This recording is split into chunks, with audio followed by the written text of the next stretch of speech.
Now, though, let's turn to our special guest. She has been operating probably since Friday night with little sleep, maybe a little sleep here and there. And the same can be said, and we want to tip our hats to, by the way, welcome, Chief. Good to see you. Thank you and welcome. We want to tip our hats to the men and women of your agency, sworn and civilian. And we want to acknowledge the work of the fire rescue personnel around the region and the shovelers and the plow operators. I don't know that we'll ever have a full accounting of how many people have been working 12-hour shifts doing exhausting and dangerous work, so the rest of us, as the region staggers back to its feet, can attempt to get where we're going. So I just want to say that first and foremost as a way of saying welcome and hi. Thank you. That means a lot to our frontline workers. I mean, I was so impressed with my police officers, the firefighters, the DPW and DDOT workers. Everybody was out and this was, I tell you, there were times when that storm where the wind blowing up to 50 miles an hour, almost complete whiteout conditions, and you saw all the service workers and emergency services workers all out there just doing their job, digging people out.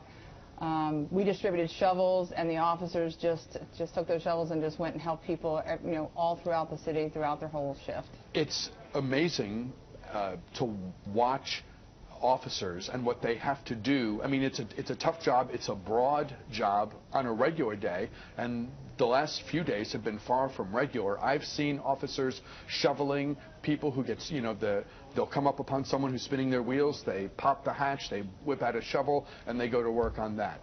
There's emergency calls and trying to drive in extremely dangerous, almost impossible to drive situations. There's traffic.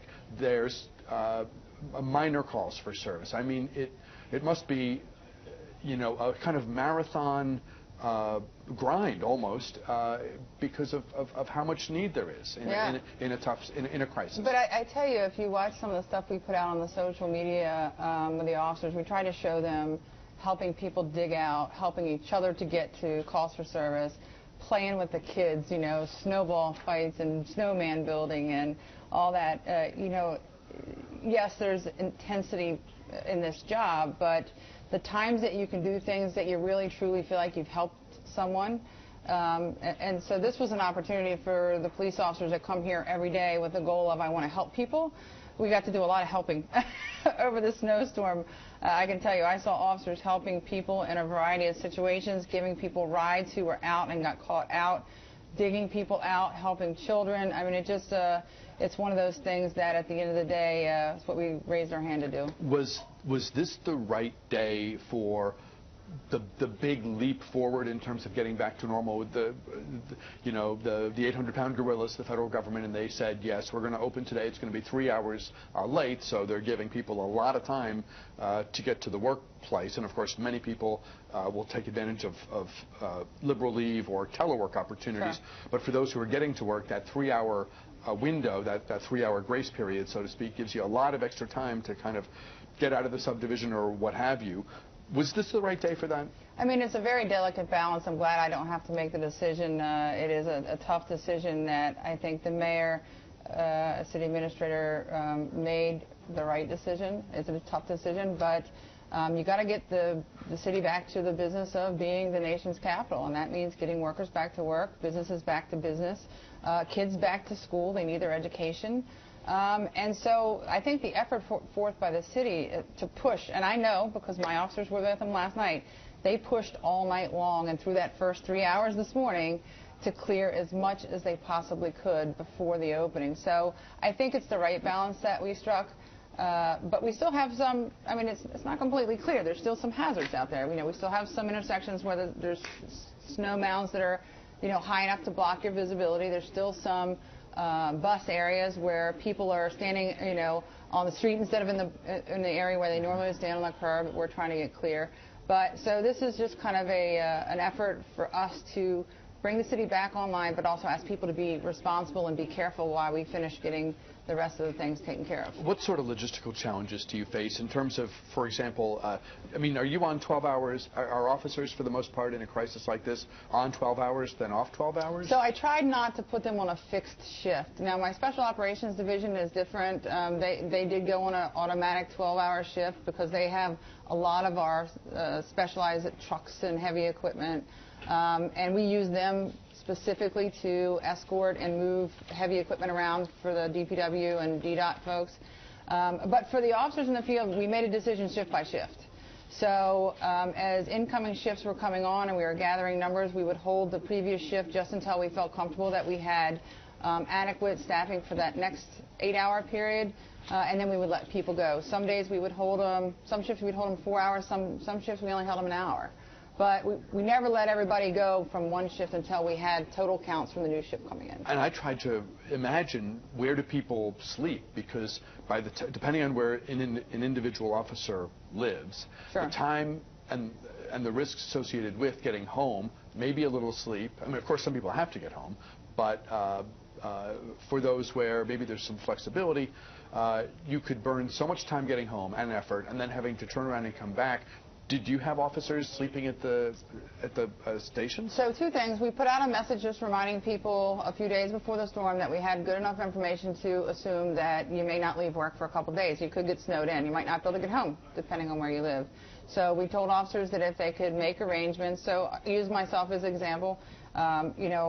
Knowing that my mother lives somewhere else and she can't get out of the house and she's there by herself, I worked with my brother. His son was out of school. Said, hey, can you go stay with her to make sure if she needs anything and somebody can do a little shoveling and make sure there's some provisions for your family so that if you do get stuck, you're not stuck and worried, right? So officers are very good at that pre-planning and making sure that stuff's covered. But we did also, once the storm was approaching the night before, say that we were going to provide both cots at the districts or at the stations, because some people prefer to just stay.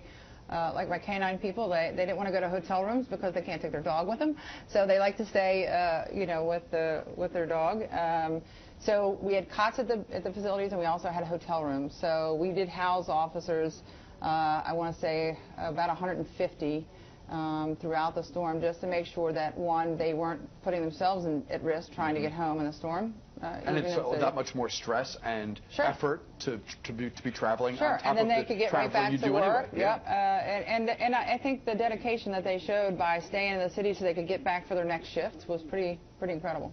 There were a lot of briefings. The mayor and her team, and you were in all those briefings along with Metro and DPW and Homeland Security Emergency Management Agency and on and on. I don't mean to leave anyone out. There were many briefings, and I just lost my train of thought. I know, the balance between, there were a lot of requests that people do the right thing, that they stay safe, that they not park on a snow emergency route, that they not go out unnecessarily, that they be careful on if they were walking from one area to another.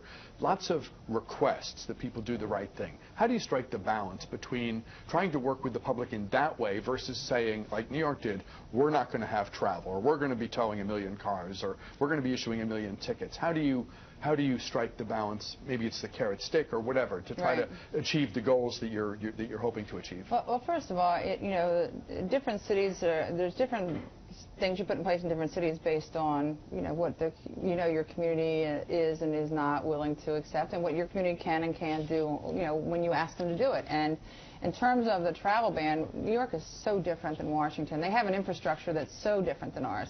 They have essential employees there are all credentialed. So if you're a power company employee that has to get to work when it snows, you're credentialed by the city as an essential employee. So to do the same thing here in Washington, D.C. and put a complete travel ban on where you could arrest somebody for being on the street, trying to determine who the essential workers were and who are not. And to be fair, I mean, if you're a hospitality worker at a hotel and the hotel's open, you're expected to be at work. Do we want to be arresting those people that have to get to work to make a living? So I think our public did a very good job of most people stayed home and stayed out of the way so we could do our job. And those who got stuck, the penalty was financial because they had to be towed. There were some tickets involved. We gave a lot of advance warnings. So I don't think arrest was the right situation for us here in D.C., but we had pretty good compliance. What was the call for service volume over the peak of the blizzard, the late Friday, Saturday, Sunday, maybe into Monday? How did it compare with a normal weekend, which obviously this wasn't? Was it typical of blizzards past? So it dropped off dramatically. I think the lowest I saw on an 8-hour shift, and I look at it shift by shift. That's one of the things I look at when I make decisions to hold people over or let them go home. It drops off about 60% on average when you have a heavy snowstorm like this. I saw it drop a little bit more than that at the peak of the storm on Saturday night, overnight. It was really bad out there. So. Absolutely. Chief Lanier, stand by, please, for just a moment, if you would. We will take a quick break here. Our conversation with D.C. Police Chief Kathy Lanier continues in a moment, and in our next segment and beyond, we'll open the phone lines for your questions and comments. Our number, as always, 703-387-1020.